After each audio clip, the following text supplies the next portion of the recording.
100%. When we get to that point where like the city's like, when we get to the point where the city's at, we're at a place in the city where you could come outside, make music, and like we could have a collective like group of artists, like the biggest artists in the same room.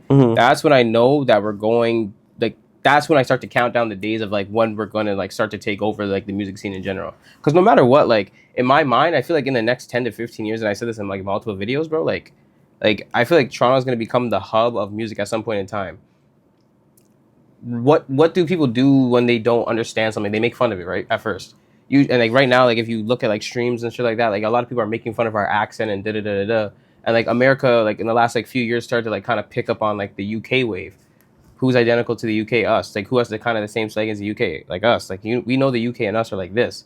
So and they're making fun of our accent. But in the next few years, like when you have like all these Toronto creators coming up and you have like all these new artists coming out the woodwork who don't have charges and go to the States and do streams in the States and all this shit, right?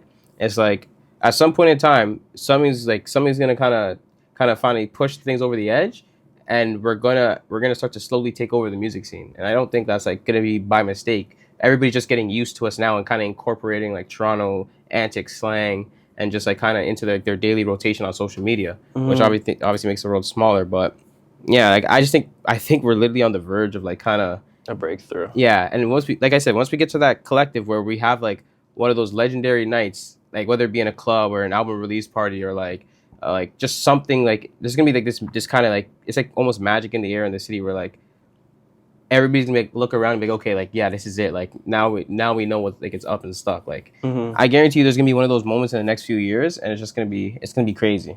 I just hope it happens sooner than later, obviously, but can't really dictate that, right? Yeah.